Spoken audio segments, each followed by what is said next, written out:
Hello. Laxmikant की इस audio series में आज हम लोग 5वां चैप्टर देखेंगे, जो है संघ एवं इनका क्षेत्र, यूनियन एंड इट्स टेरिटरी। संविधान के भाग 1 के अंतर्गत अनुच्छेद 1 से 4 तक में संघ एवं इसके क्षेत्रों की चर्चा की गई है। राज्यों का संघ में कहा गया है कि इंडिया यानी भारत बजाय राज्यों के समूह के राज्यों का संघ होगा। यह व्यवस्था दो बातों को स्पष्ट करती है, एक देश का नाम और दूसरी राजपद्धति का प्रकार। संविधान सभा में देश के नाम को लेकर किसी तरह का कोई मतैक्य नहीं था। कुछ सदस्यों ने सलाह दी कि इसके परंपरागत नाम को रहने दिया जाए, जबकि कुछ ने आधुनिक नाम इंडिया की वकालत की। इस तरह संविधान सभा ने दोनों को स्वीकार किया, इंडिया जो कि भारत है। दूसरे देश को संघ बताया गया, यद्यपि संविधान का ढांचा संघीय है। Doctor VR. अम्बेडकर के अनुसार राज्यों का संघ उक्ति को संघीय राज्य के स्थान पर महत्व देने के दो कारण हैं। एक, भारतीय संघ राज्यों के बीच में कोई समझौते का परिणाम नहीं है, जैसे कि अमेरिकी संघ में, और दो, राज्यों को संघ से विभक्त होने का कोई अधिकार नहीं है।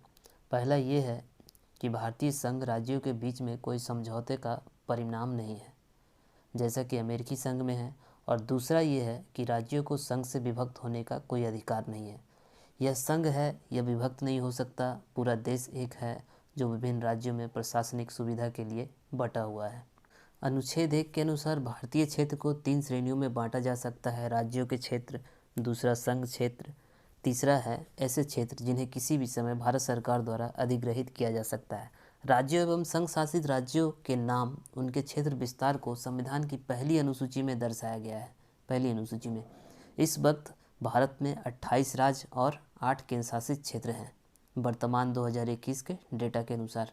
राज्यों के संदर्भ में संविधान के उपबंध की व्यवस्था सभी राज्यों पर जम्मू एवं कश्मीर को छोड़कर समान रूप से लागू होती है। ये पहले की किताब है, इसलिए अभी जो है जम्मू कश्मीर पे भी समान कानून लागू होता है। और ये डेटा भी जो है पहले का दिया हो 29 राज्य और 7 केंद्र शासित प्रदेश। कुछ राज्यों के लिए विशेष उपबंध हैं, इनमें शामिल है महाराष्ट्र, गुजरात, नागालैंड, असम, मणिपुर, आंध्र प्रदेश, तेलंगाना, सिक्किम, मिजोरम, अरुणाचल प्रदेश, गोवा एवं कर्नाटक। इसके अतिरिक्त 5वीं एवं 6ठी अनुसूचियों में राज्यों के भीतर अनुसूचित एवं जनजातीय क्षेत्रों के प्रशासन के लिए विशेष उपबंध है। संविधान की 5वीं और 6ठी अनुसूची में विशेष प्रावधान है कि इन राज्यों के लिए जनजातीय क्षेत्रों वाले राज्यों के लिए प्रशासन के विशेष उपबंध है। उल्लेखनीय है कि भारत के क्षेत्र भारत का संघ से ज़्यादा व्यापक अर्थ समेटे हैं, क्योंकि बाद वाले में सिर्फ राज्य शामिल है, जबकि पहले में न केवल राज्य वर्ण बल्कि संघ शासित क्षेत्र एवं वे क्षेत्र जिन्हें केंद्र सरकार द्वारा भविष्य में कभी भी अधिग्रहित किया जा सकता है शामिल है। संघीय व्यवस्था में राज्य इसके सदस्य हैं और केंद्र के साथ शक्तियों के बंटवारे में हिस्सेदार है। दूसरी तरफ संघ शासित क्षेत्र एवं केंद्र द्वारा अधिग्रहित क्षेत्र में सीधे केंद्र सरकार का प्रशासन होता है।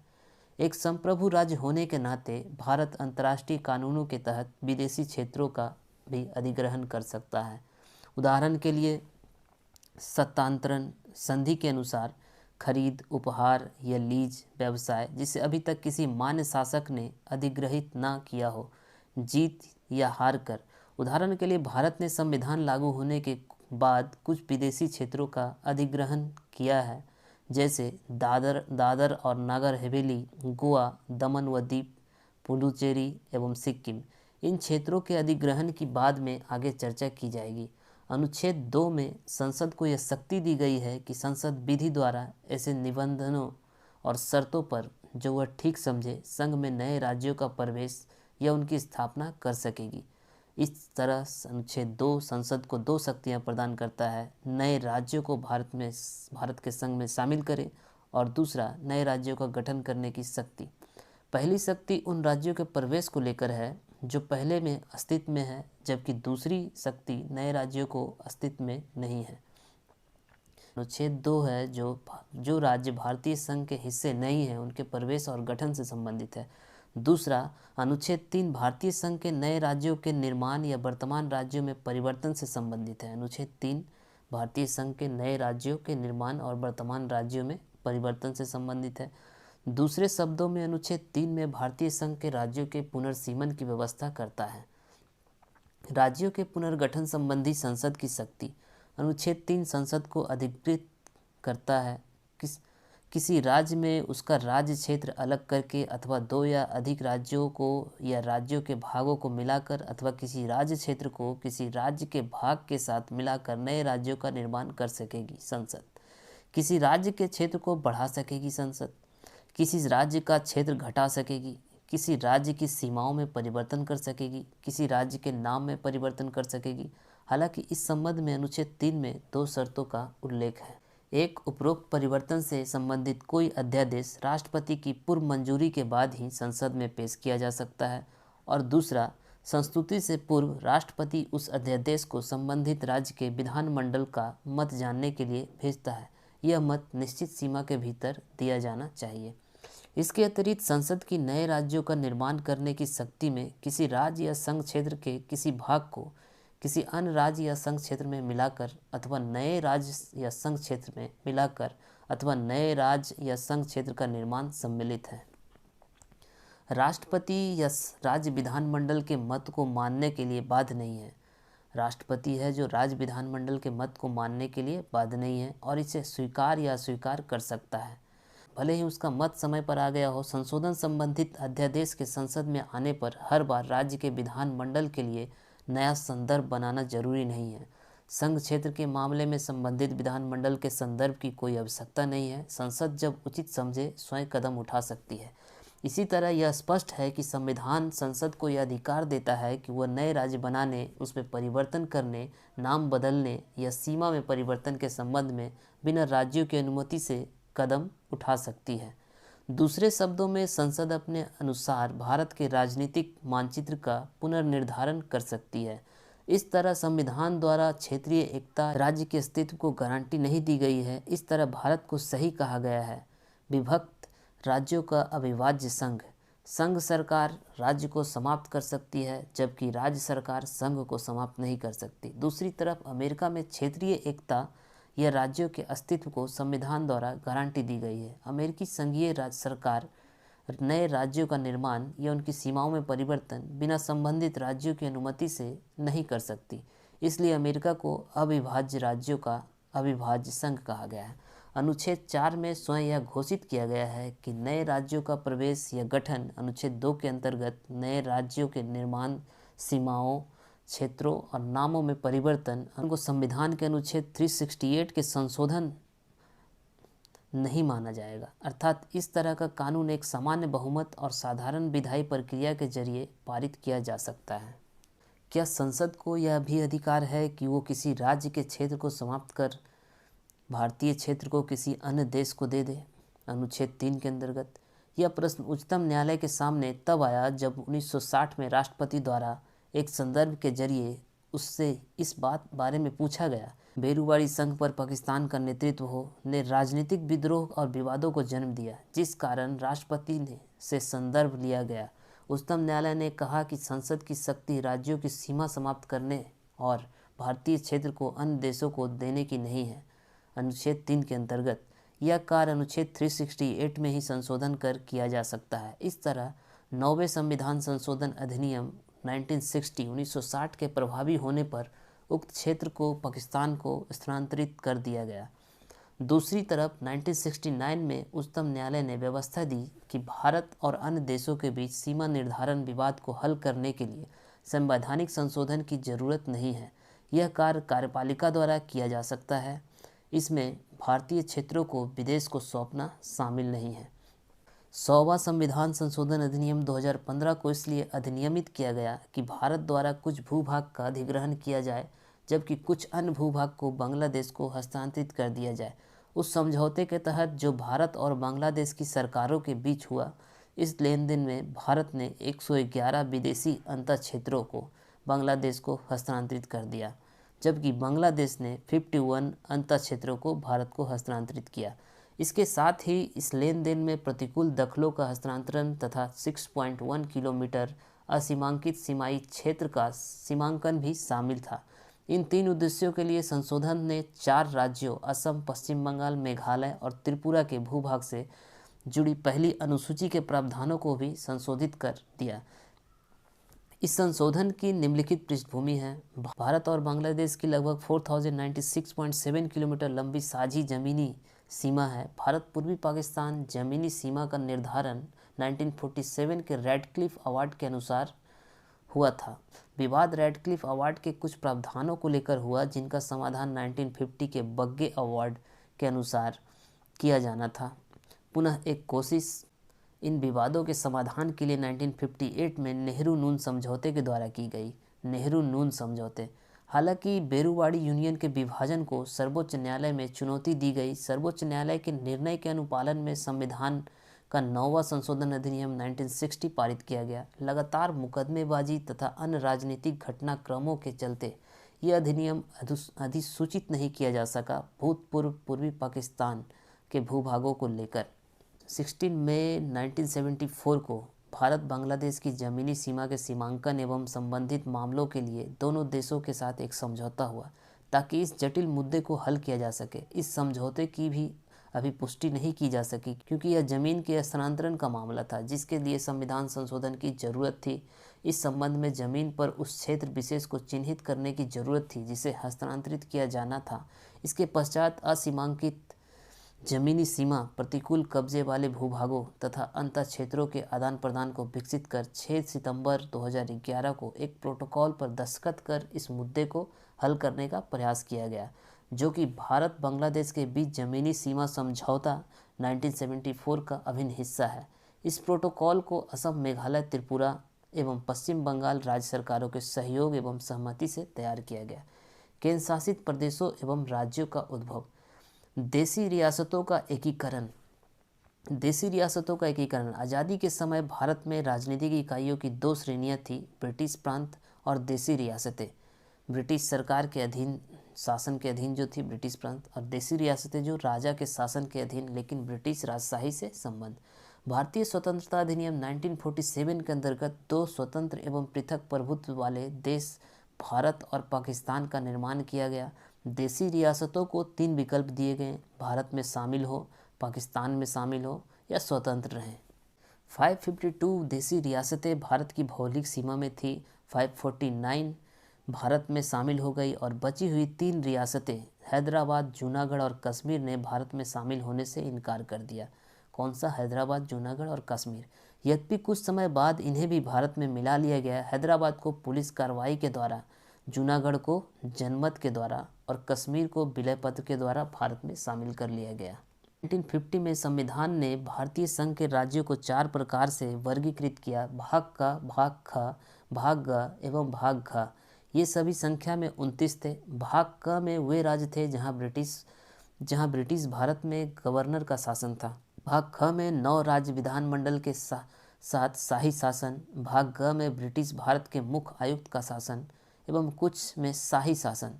भाग ग के राज्यों का केंद्रीय प्रशासन था जिसकी संख्या 10 थी। अंडमान एवं निकोबार द्वीप को अकेले भाग घ राज्य में रखा गया था।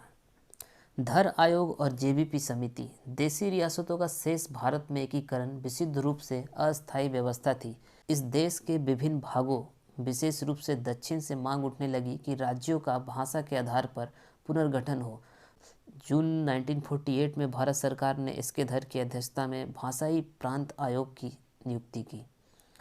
एसके धर की अध्यक्षता में किसकी? भाषाई प्रांत आयोग की नियुक्ति की। आयोग ने अपनी रिपोर्ट दिसंबर 1948 में पेश की। आयोग ने सिफारिश की कि राज्यों का पुनर्गठन भाषाई कारक की बजाय प्रशासनिक सुविधा के अनुसार होना चाहिए। इससे अत्यधिक असंतोष फैल गया। परिणाम स्वरूप कांग्रेस द्वारा दिसंबर 1948 में एक अन्य भाषाई प्रांत समिति का गठन किया गया, जिसमें जवाहरलाल नेहरू, वल्लभ भाई पटेल और पट्टाभी सितार मैया शामिल थे, जिसे जेबीपी समिति के रूप में जाना गया। इसने अपनी रिपोर्ट अप्रैल 1949 में पेश की और इस बात को औपचारिक रूप से अस्वीकार किया कि राज्यों के पुनर्गठन का आधार भाषा होनी चाहिए। इनका भी मानना था कि प्रशासनिक आधार पर पुनर्गठन होना चाहिए। हालांकि अक्टूबर 1953 में भारत सरकार को भाषा के आधार पर पहले राज्य के गठन के लिए मजबूर होना पड़ा, जब मद्रास से तेलुगु भाषी क्षेत्रों को पृथक कर आंध्र प्रदेश का गठन किया गया। इसके लिए एक लंबा विरोध आंदोलन हुआ, जिसके अंतर्गत 56 दिनों की भूख हड़ताल के बाद एक कांग्रेसी कार्यकर्ता पोट्टी श्रीरामुलु का निधन हो गया। उसी कारण नए आंध्र प्रदेश का गठन किया गया आंदोलन को शांत करने के लिए। फजल अली आयोग। आंध्र प्रदेश के निर्माण से अन्य क्षेत्रों से भी भाषा के आधार पर राज्य बनाने की मांग उठने लगी। इसके कारण भारत सरकार को दिसंबर 1953 में एक 3 सदस्यीय राज्य पुनर्गठन आयोग फजल अली की अध्यक्षता में गठित करने के लिए विवश होना पड़ा। इसके अन्य 2 सदस्य थे KM पनिक्कर, HN कुंजरू। इसने अपनी रिपोर्ट 1955 में पेश की और इस बात को व्यापक रूप से स्वीकार किया कि राज्यों के पुनर्गठन में भाषा को मुख्य आधार बनाया जाना चाहिए, लेकिन इसने एक राज्य एक भाषा के सिद्धांत को अस्वीकार कर दिया।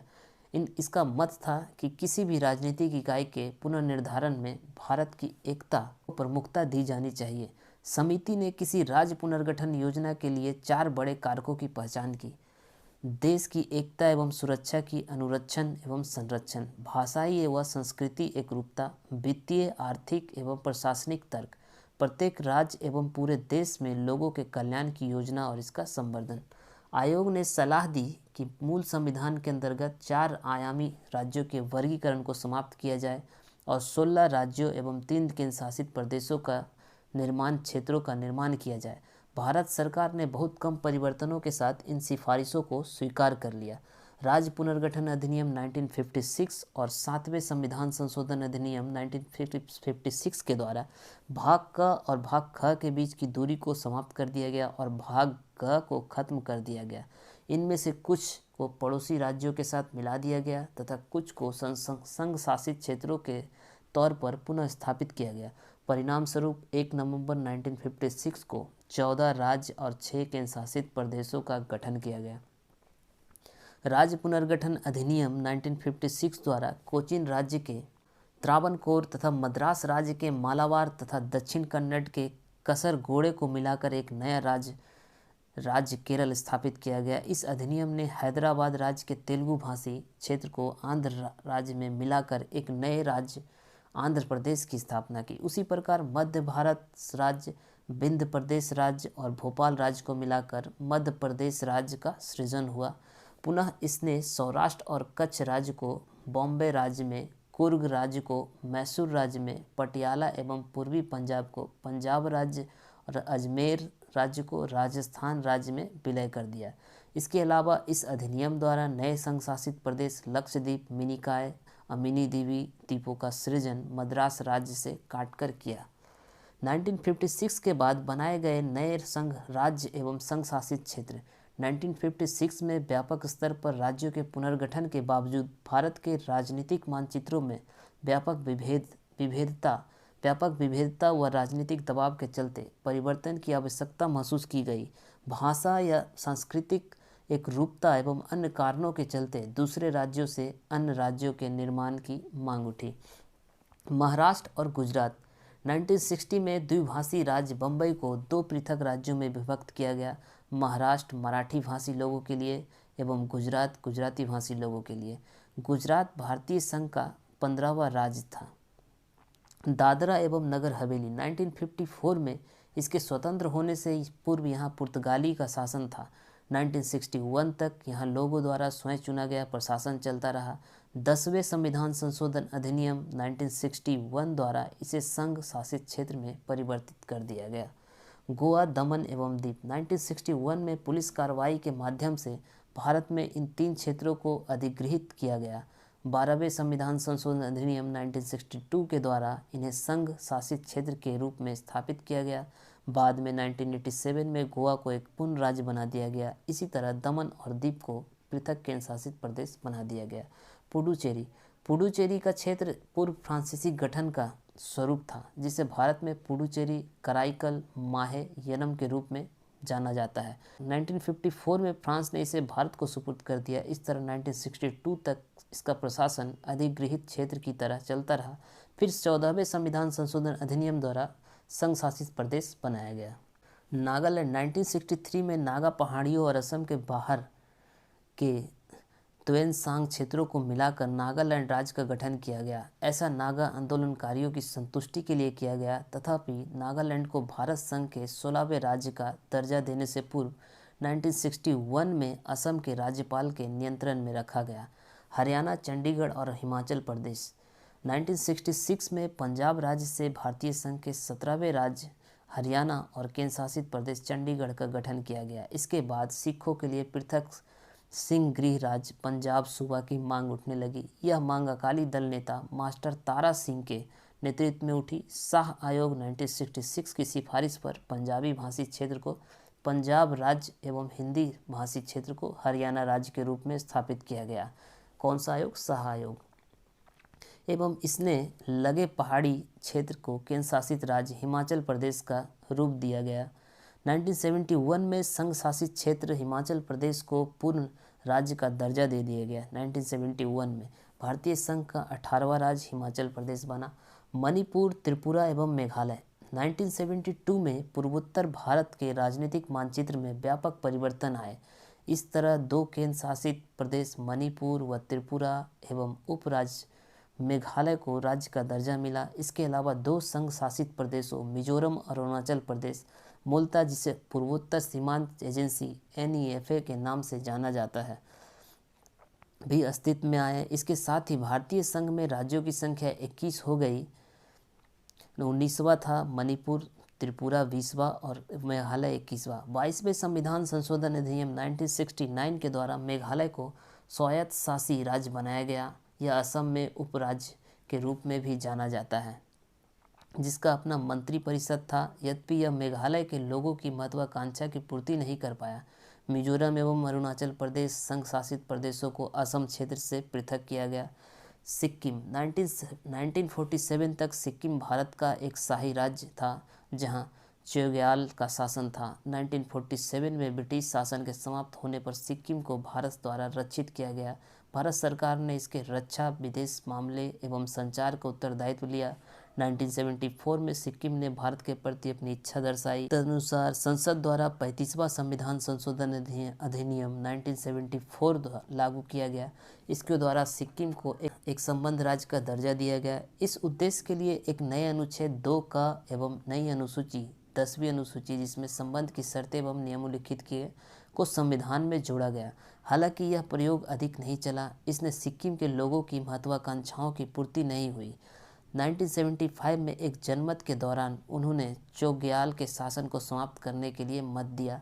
इस तरह सिक्किम भारत का एक अभिन्न हिस्सा बन गया। इसी तरह 36वें संविधान संशोधन अधिनियम 1975 के प्रभावी होने के बाद सिक्किम को भारतीय संघ का पूर्ण राज्य बना दिया गया, जो कि 22वां राज्य है।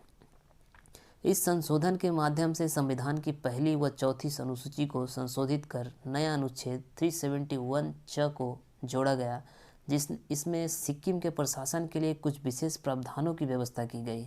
371 च में इसने अनुच्छेद 2 का और 10वीं अनुसूची को भी निरसित कर दिया, जिन्हें 1974 के 35वें संशोधन अधिनियम द्वारा जोड़ा गया था। मिजोरम, अरुणाचल प्रदेश और गोवा। 1987 में भारतीय संघ में 3 नए राज्य मिजोरम, अरुणाचल प्रदेश और गोवा 23वें, 24वें और 25वें राज्य के रूप में अस्तित्व में आए। संघ शासित प्रदेश मिजोरम को पूर्ण राज्य बनाया गया। यह निर्माण 1986 में एक समझौते के आधार पर हुआ, जिस पर भारत सरकार एवं मिजो नेशनल फ्रंट के हस्ताक्षर किए गए, जिसने 2 दशक से चले आ रहे राजद्रोह को समाप्त किया। अरुणाचल प्रदेश भी 1972 में संघ शासित क्षेत्र प्रदेश बना। संघ शासित प्रदेश गोवा, दमन और दीव ने गोवा को पृथक कर अलग राज्य बनाया गया। छत्तीसगढ़, उत्तराखंड और झारखंड। सन 2000 में छत्तीसगढ़, उत्तराखंड और झारखंड को क्रमशः मध्य प्रदेश, उत्तर प्रदेश और बिहार से पृथक कर नए राज्य के रूप में मान्यता दी गई। ये 3 राज्य भारतीय संघ के 26वें, 27वें और 28वें राज्य बने। तेलंगाना वर्ष 2014 में तेलंगाना राज्य आंध्र प्रदेश राज्य के भूभाग को काटकर भारत के 20वें राज्य के रूप में अस्तित्व में आया। आंध्र प्रदेश राज्य अधिनियम 1953 ने भारत में भाषा के आधार पर पहले राज्य का निर्माण किया। आंध्र प्रदेश, जिसमें मद्रास राज्य, तमिलनाडु के तेलुगु भाषी क्षेत्र शामिल किए गए। कुर्नूल आंध्र प्रदेश राज्य की राजधानी थी, जबकि गुंटूर में राज्य का उच्च न्यायालय स्थापित था। राज्य पुनर्गठन अधिनियम 1956 द्वारा हैदराबाद राज्य के तेलुगु भाषी क्षेत्रों को आंध्र राज्य में मिलाकर एक बृहत्तर आंध्र प्रदेश राज्य की स्थापना की गई। राज्य की राजधानी हैदराबाद स्थानांतरित की गई। पुनः आंध्र प्रदेश पुनर्गठन अधिनियम 2014 ने आंध्र प्रदेश को अलग राज्यों में बांट दिया। आंध्र प्रदेश, शेष तथा तेलंगाना। हैदराबाद को दोनों राज्यों की संयुक्त राजधानी बनाया गया। 10 वर्षों के लिए इस अवधि में आंध्र प्रदेश अपनी अलग राजधानी बना लेगा। इसी प्रकार आंध्र प्रदेश उच्च न्यायालय का नाम बदलकर हैदराबाद उच्च न्यायालय कर दिया गया। उच्च न्यायालय तब तक दोनों राज्यों के लिए साझा रहेगा जब तक कि आंध्र प्रदेश राज्य के लिए अलग उच्च न्यायालय स्थापित नहीं हो जाता है।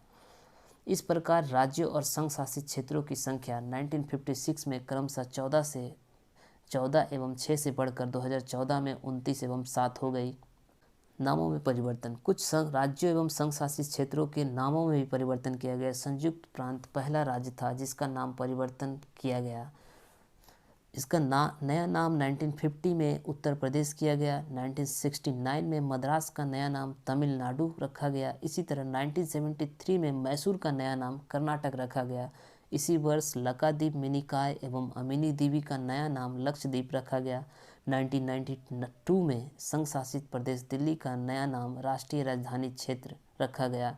इसे बिना पूर्व राज्य का दर्जा दिए गए।